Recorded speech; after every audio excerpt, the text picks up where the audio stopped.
Integrity isn't something you can see with the naked eye. It's something you feel when the pressure starts to build. As a naval architect for the U.S. Navy, my entire career was dedicated to one thing: making sure that when the storm hits, the structure holds. I understood the math of survival, the physics of a solid foundation, and the exact point where steel begins to scream before it snaps. But as I stood in the heavy, humid silence of my living room in Charleston last Sunday, I realized I'd spent my life worrying about the integrity of ships while the very house I called home was rotting from the inside out. My name is Thomas Vance. I'm 65 years old, and for the first time in 3 decades, I felt like a stranger in my own hallways. Usually Sunday mornings are filled with the sound of Linda's heels clicking on the hardwood and Jason's loud, boastful talk about his latest business venture. But today, they were at the 10-odd a.m. service at the cathedral downtown, believing I was upstairs, safely tucked under the covers with a migraine that didn't actually exist. The moment their car cleared the gates, the silence of the house became deafening. It was a silence that felt heavy, like the air in a submarine before a leak is discovered. I had called a man named Jim, a local locksmith who didn't ask questions. I didn't need him to fix a broken handle. I needed him to penetrate a part of my house that had been locked away from me for months. My wife had told me the attic was off limits for my own safety, claiming the stairs were too steep for my recovering heart. But I'd been hearing things, not the settling of wood, but the rhythmic, intentional movement of a life that wasn't mine. When Jim finally cracked the deadbolt on that reinforced attic door, he didn't find dusty memories or old furniture. He climbed up, stayed for a few minutes, and when he climbed back down, he wouldn't even look me in the eye. He leaned in, his voice a jagged whisper that sliced through the Charleston heat. "Mr. Vance, you need to listen to me very carefully.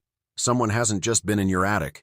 They've been living there, and they've turned your entire house into a glass cage. Before I show you the cold, calculated betrayal I discovered in that dark space, do me a huge favor. If you believe that a man's home should be his sanctuary, hit that like button and subscribe to the community. We share these raw accounts to remind you that the people you trust most can sometimes be the ones holding the knife." Now let's talk about how my own son and wife decided I was worth more as a victim than a father. Charleston is a city built on secrets and soft light. It's a place where the gardens are manicured to perfection, and the iron gates are designed to keep the world's messiness at bay. Linda and I had lived in our historic Craftsman on East Bay Street for over 25 years. To the neighbors, we were the gold standard of a retired couple. I was the quiet, successful engineer, and Linda was the pillar of the local historical society. But behind those white pillars and the smell of jasmine, the foundation had been crumbling for a long time. My life had always been about precision. In the Navy, you don't guess, you calculate. I applied that same logic to my family. I provided everything: the private schools, the European vacations, and a trust fund for our son Jason. That was intended to be his legacy. I thought I was building a future for them. I didn't realize I was actually building a target on my own back. Jason was 32 and had the kind of expensive habits that only a man with no real job can maintain. He was charming, yes, but it was a calculated charm, the kind that only comes out when he needs a short-term loan to cover a temporary setback. For years, Linda had been the buffer between us. "He's just finding himself, Thomas," she'd say. Her voice as smooth as the bourbon I used to drink. I wanted to believe her.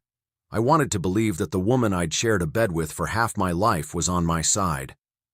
Then came the warning shot. 2 months ago, my heart decided it had seen enough stress. It was a minor incident, but it gave Linda and Jason the perfect opportunity. Suddenly, I wasn't the head of the household anymore. I was a patient. They took over the management of my daily life with a speed that should have made me suspicious. My phone was accidentally dropped and replaced with a model that seemed to have limited functions. My keys were lost, and when new ones were made, the attic key was mysteriously missing from the ring. "We just want you to focus on getting better, Thomas," Jason told me one afternoon while he sat in my study, looking through my filing cabinets. He said it with a smile, but his eyes were already scanning the room for what else he could take. They were treating me like a ghost before I'd even died. I was confined to the first floor, told to rest, told to stay quiet, while they held hushed meetings in the sunroom. But here's the thing about naval architects: we're trained to listen to the hull. I started noticing the small inconsistencies: a light under the attic door at 3 a.m., food missing from the pantry that Linda didn't remember buying, a strange metallic clicking sound coming from the vents whenever I was on a private call with my lawyer. I wasn't just being cared for, I was being monitored. I was living in a masterpiece of deception, and the architects of my downfall were the two people I had spent my life protecting. I realized that if I didn't take a stand now, the next time they took me to the hospital, I wouldn't be coming back home. The sound of the SUV's tires on the gravel driveway was the most beautiful music I'd heard in months. I stayed in bed, eyes closed, listening as the engine faded into the distance. Linda and Jason were finally gone. I was alone in my own house, but for the first time in 30 years I didn't feel safe. I felt like a man standing on the deck of a ship that was perfectly still, yet somehow I knew the engine room was on fire. I waited exactly 10 minutes, the time it takes to drive from our house to the cathedral if you catch the light on Calhoun Street. Then, I threw back the covers. My heart was thumping, a heavy, rhythmic reminder of its own fragility. I walked to my study, my feet bare on the cold floorboards. I went straight to the small mahogany cabinet where I'd kept the master keys for 3 decades. It was a habit from my Navy days. Everything had a place, and every place had a purpose. I opened the top drawer. My hands, normally steady as a rock, were shaking just enough to notice. I reached for the brass ring that held the attic key. It wasn't there. I felt a coldness wash over me that had nothing to do with the air conditioning. I searched the entire drawer, then the one below it. I checked the pockets of my robe. Nothing. That key had been there for 2 decades. It was a heavy, old-fashioned thing, purely symbolic since we never used the attic for anything but storage. But its absence was a physical blow. It was the confirmation I didn't want. The gates of my own house had been locked against me by the people I shared my dinner with. I sat in my leather chair, the one Linda bought me when I retired, and I looked at the ceiling. I could have called the police, I could have called a neighbor. But in Charleston, you don't air your laundry until you're sure it's dirty enough to justify the scandal. I needed proof. I needed someone who could open a door without asking for a permit. I picked up my phone, the one Jason had gifted me, the one I now suspected was a leash, and I found the number for Jim's lock and key. I'd used him years ago when the shipyard gates needed a new security protocol. He was a man of few words and a lot of steel. "Jim," I said when he picked up, "it's Thomas Vance. I need you at the East Bay house. Now, bring the heavy kit." "Church morning, Thomas?" Jim asked. His voice was gravelly, the sound of a man who spent his life dealing with the things people wanted to keep hidden.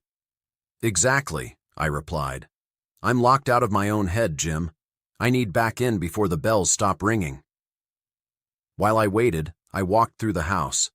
I looked at the photographs on the mantel.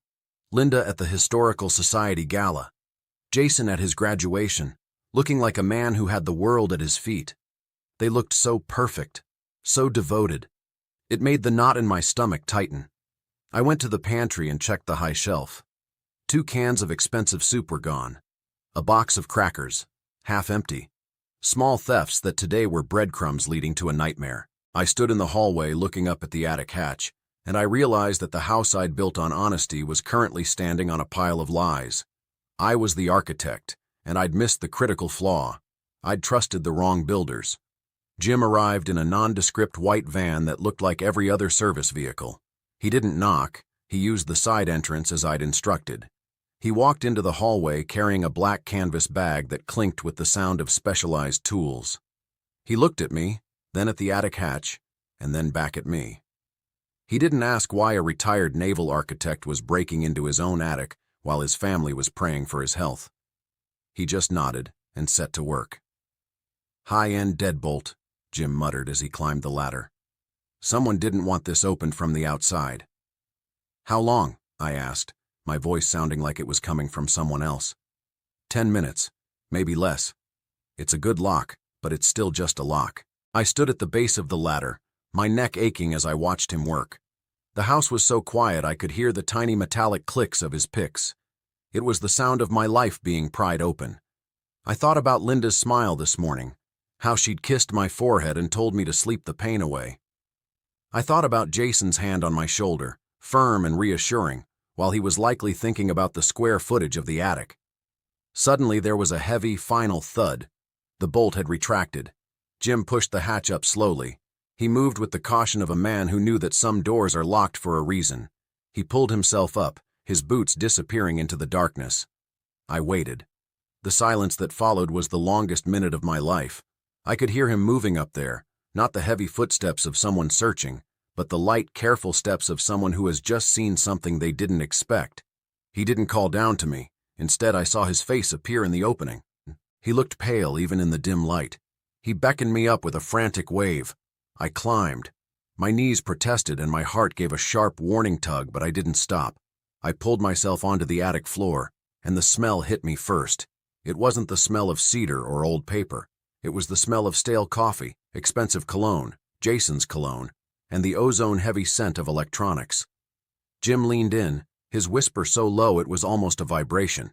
"Mr. Vance, you need to listen to me very carefully. Someone hasn't just been in your attic. They've been living there. And they've turned your entire house into a glass cage. Look at the monitors." I turned around. In the corner of the attic, nestled between my old drafting table and a stack of crates, was a setup that belonged in a surveillance van. A small cot was tucked against the wall. Next to it was a folding table covered in equipment. There were 3 high-definition monitors, glowing with a cold blue light. On those screens I saw my own life. One monitor showed the kitchen, another showed my study. The third was aimed directly at the master bedroom. I could see the unmade bed I'd just climbed out of. I could see the mahogany cabinet where I'd looked for the key. But the real gut punch was the digital recorder sitting next to the laptop. I pressed play on the most recent file. It was a recording of my conversation with my lawyer from 2 nights ago, a private talk about the trust fund and my intention to keep the principal investment locked until I turned 70. Underneath the table, I found a discarded envelope. It was addressed to a private investigative firm in Colombia, but the return address was a P.O. box I recognized from Jason's old bank statements. Attached to it was a note in Jason's frantic, messy handwriting. "He's getting suspicious. We need the declaration of incompetence filed by the end of the month. Use the recordings from the bedroom to prove he's hearing voices and talking to the walls. The doctor is ready once we have the audio proof." I looked at the monitors again. I saw my garden, the roses I loved, the house I had protected. It was all being used as a weapon against me. They weren't just stealing my money, they were stealing my sanity, preparing to bury me alive in a mental ward while they feasted on the inheritance. I stood in that dark, cramped space, surrounded by wires and betrayal, and I felt a cold, hard clarity. "You want me out of the house, Jason?" I whispered to the empty room, looking directly into the lens of the hidden camera in the vent. "Well, you're about to find out that a naval architect knows exactly how to sink a ship once the rats have taken over." I turned to Jim. "I need copies of everything on that drive. And then, I need you to lock this door back up exactly the way you found it. They can keep their eyes on me.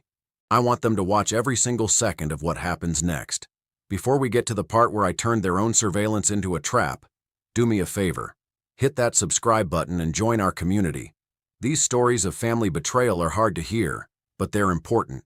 Hit that like button and stay with us as we head into the silent war." I didn't rush to the police. As a naval architect, I've spent my life learning that you don't patch a hull while the ship is still in the middle of a gale. You wait for the right moment to pull it into dry dock and perform a controlled teardown.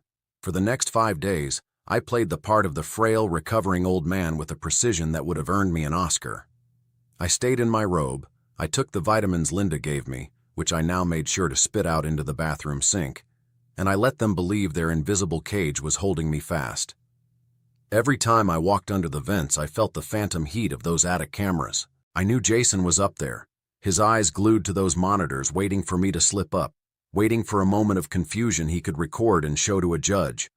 But while he was watching me, I was building a case that would leave him with nothing but the clothes on his back. On Monday, while Jason was at work and Linda was at her garden club, I didn't rest. I had Jim the locksmith provide me with a digital copy of every file on that attic recorder. Then I took a taxi, not my own car, which Jason had likely bugged, to a small, nondescript office building in North Charleston.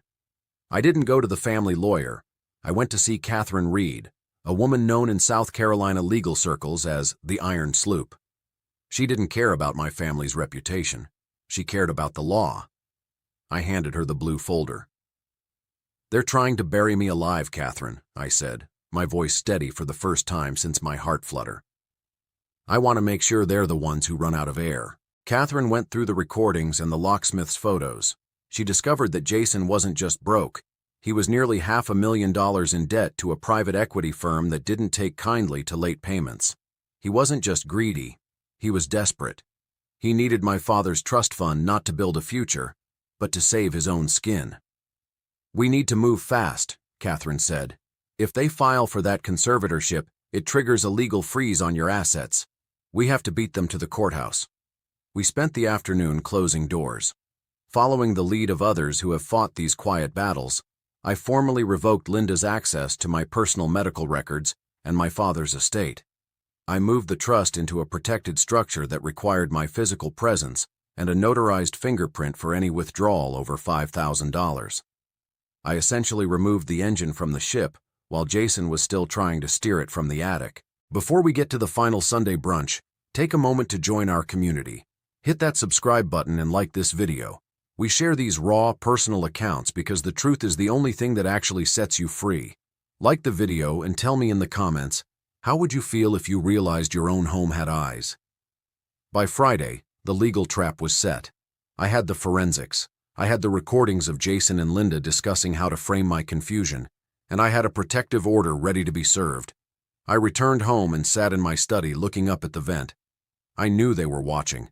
I picked up a book, my hand shaking just enough for the camera to catch it. I wanted them to feel confident. I wanted them to think Sunday would be the day they finally won. I was the architect of their downfall, and I was making sure the demolition would be absolute. The humidity in Charleston that Sunday morning was thick enough to swallow you whole. Linda and Jason returned from church with a special guest, a man in a cheap suit who they introduced as Dr. Eris, a specialist in senior wellness. I knew exactly who he was. He was the final piece of their plan, the man who would witness my declining state and sign the paperwork for the conservatorship. "Thomas, honey," Linda said, her voice dripping with that manufactured honey. "We're so worried about you hearing those noises in the attic. Dr. Eris is just here to help you feel more grounded." They gathered in the living room, the very room where Jason had installed a hidden microphone in the chandelier. I sat in my wingback chair looking at them. Jason was leaning against the mantel, looking smug. He had his phone out, likely remote triggering the recorder in the attic to capture my delusions. "I'm glad you're all here," I said, and my voice didn't shake. It was the voice I used when I was delivering a billion-dollar naval vessel to a 4-star admiral. Because I've invited a few guests of my own. The front door opened. Catherine Reed walked in, followed by 2 uniformed officers from the Charleston Police Department and Jim the locksmith. The look on Jason's face wasn't just surprise. It was the look of a man who had just seen a ghost. "What is this, Dad?" Jason stammered, stepping toward me. "Sit down, Jason," I said. I picked up a remote on the side table, not the one for the TV, but the one Jim had helped me sync to the attic monitors. I pressed a button and the large screen over the fireplace flickered to life. Instead of the morning news, it showed a live feed of the attic. It showed the cot, the monitors, and the discarded envelope with Jason's handwriting. "Is this where you've been working, son?" I asked. The room went silent. I then played the audio from Tuesday night. The sound of Jason's voice filled the living room.